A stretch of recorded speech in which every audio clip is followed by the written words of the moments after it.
And we see premiums on that right now. So you're talking about 40%. We'll sell 90% silver right now because it's also below spot on the wholesale market where we can get it. So it's as cheap as you can buy silver versus anything else, even just modern rounds and bars. And there are times when it does have a high premium. So like after COVID, there was such a high demand for silver and such a shortage of supply on the market that we were getting 20 to 30% premiums for the 90%. So if it's dirt cheap like right now, buy it. You're listening to Kerry Lutz's Financial Survival Network, where you get valuable information you just can't find anywhere else. To thrive in today's trying times, you need the Financial Survival Network, now more than ever. Go to financialsurvivalnetwork.com and get your free newsletter and gift. Financial Survival Network, now more than ever. And welcome. You are listening to and watching the Financial Survival Network. I'm your host, Kerry Lutz, and Michael Arries is with us now. You find him at McIlvaney Precious Metals. And Michael. Yes. We've been having this conversation for a while, saying that things like silver is a coiled spring or a jack-in-the-box, and it's going to pop. And, I've been saying this for years and years because we're dealing with a 60-year plus pattern of suppression in silver. Some would argue it goes back even to the late 1800s, the demonetization of silver in terms of the silver gold standard. I'm not going to be so out there, but I will tell you that I remember in 1965, I was a little kid, my brother coming in the kitchen and dropping the new quarters, or as we call them affectionately in our community, slugs. Yep. And then he dropped the old ones. And mind you, I'm 7 years old, 8 years old here. He drops the old silver ones, the 90%, and they like rang out. And the slugs just were like this dead thump on the floor. Yep. And I didn't know that he was educating me. He didn't educate himself, but he was kind enough to educate me about what real money was. And here we are. Silver is going to be any day now probably put on the U.S. government's critical minerals list. It's trading now, closed last Friday at $43. Now it's a hair's breadth from 44. The circles I travel in, they're saying 50 and then 100. Martin Armstrong said 50, no problem, 75. I see triple digits. I don't want to see it happen in 3 weeks because that's a parabolic move that isn't sustainable. But over the next 6 months, what are you seeing? Well, that's a good point, Kerry. And yeah, thanks for having me on again. I appreciate being here. I know I've read your articles, gosh, going back more than 10 years, maybe when I first heard about you. And so you're really scaring the hell out of me now, 10 years. But yeah, you've been sounding the alarm for a while and it's happening. And, we have the McIlvaney too, and it's happening the way we've, thought it would. It's just, know exactly when it would happen. But at this point, gosh, when I first came on your show, whenever it was, a year or two ago, we were probably at, $28, $30 silver. Now we're at $43 silver. And that's a big move percentage wise. But I think from here, we're heading beyond 50. And so this is one of those things where every year, the last number of years, there's someone has been saying, we're going to get to $50 silver by the end of the year. And I always been like, probably not this year. The technicals have a long way to go. We've got to really push through some resistance levels. Now we're at a point where you probably could reasonably say we're going to be at 50 by the end of the year. I mean, now that we're past 35, which was a big ceiling, now that we're past 40, which is a big psychological level, and it's moving up pretty quick, sometimes $1 a day. We could actually get to 50 at this point. And the momentum behind this is so strong that I don't think we're going to get a lot of resistance. I have clients calling me saying, oh, it's going to have a big drop again. Let me sell before that happens. And I'm like, not this time. We're probably going to blow through 50 without much of a hiccup and set a big new high. Because gold, here's the thing I'm telling folks, gold is well beyond its 2011 highs. It got to 1900 and change back in 2011. It has pushed well beyond its 2011 highs and set a new high. Silver, it's not just going to stop at its 2011 high of 50. It's going to go well beyond because it'll catch up to gold. Silver always does the same thing as gold does. It's not going to get left behind. It would be the first time ever if it didn't. So it's going to go well beyond its 2011 high, maybe go to 60 or 80 from here. before having any meaningful pause or correction. It'll still go way higher than that. I agree with you. It'll go to triple digits ultimately. But next, yeah, we see 50 by the end of the year, no problem. And in the next year, if it sets a big new high like gold has, no problem. That's what the price chart is telling us that it's going to do. We just have to pay attention. Hey, and just a little anecdote, a month ago, I was just buying up 40% Kennedys Nice. below melt value on eBay. And it was like, I'd look after Friday, after the close, when it went up big, and look for people that had existing listings on there, because it's problematical sometimes with eBay's rules to actually change your price in the middle of an auction. So they try to get, there's other techniques they use, best offer or whatever. But I was buying it sometimes 5 and 10 cents below. And I talked to some so-called metals expert. He is an expert, but he's not really a market expert. But he's an expert in product, but not market. And he said, 40% is garbage. Nobody wants it. It's too hard to refine and the blah, blah, blah. And I said, name withheld by out of respect for him, because I don't want to say anything negative about him. I said, hey, man, do you really think silver is not going to go into shortage? We're in deficit now. And I said, yeah, I think so. I said, well, what happened the last time silver went into deficit to those 40% Kennedys? They were trading below melt.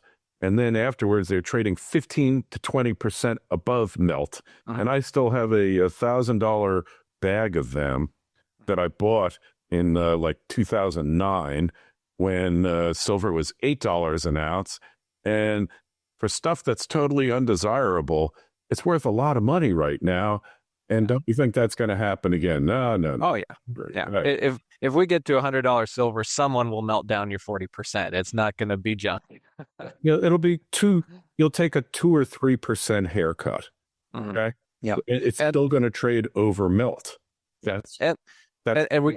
And we see premiums on that right now. So you're talking about 40%. We'll sell 90% silver right now because it's also below spot on the wholesale market where we can get it. So it's as cheap as you can buy silver versus anything else, even just modern rounds and bars.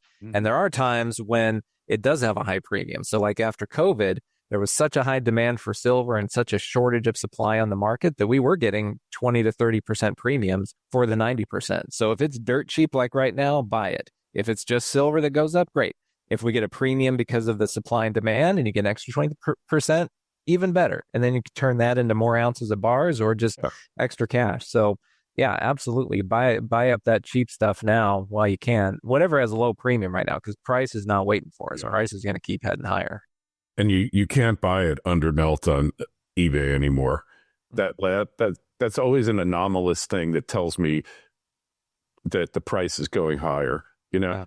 And we still have lots of room for compaction of the gold to silver ratio, which is still historically, when it hit 108, like that was the moment. And look, I said this, and I actually have an article. You can check all my archives. Everything I say, I don't just say it. You can look at it. But on my Substack, I think it was around May 20 something, silver hit $32. I said, this is the moment. It broke 32.50, technical resistance. It's going higher. I'm buying. I don't tell people what to do. I'm not a financial advisor, but even if I was, I wouldn't pretend to say that I know everything. Point is, when you see a chart like you see for silver and what's been happening here, this is crazy. And this is going to go this time for sure. Like just the technical price chart, like you're saying, when you look at it, we've got resistance levels from 2012 that we broke through back in June. Once it got through kind of the 36, 37 area, we have momentum from different newsletters, like Michael Oliver's newsletter that we're blowing through. We're making these bull flags on the price chart, and they're going up above that, and it keeps pushing higher. I mean, this is just a breakout acceleration trend by any technical definition. It's just classic textbook, and it's not topping. It's not too high. This is not what the end of a bull market looks like. This is what the beginning of a bull market looks like. And it's, price is telling us it's going higher, and it's just making a nice clean pattern, has a huge basing pattern here from the last 3-4 years that it can launch off of, huge cup and handle pattern going all the way back to the previous highs that can take it much higher. I mean, everything looks so good for silver. You'd be crazy not to buy it, even while it's shooting up higher. Even, it's 41. Now it's just the other day. Now it's 43. And it's like, just don't wait for it, because it's not going to matter. It's not going to matter at this point when it's 70 or 80. Yep, exactly. Could not agree with you more here. And I assume your business over there at McIlvaney is doing really well. Mm-hmm. Yep.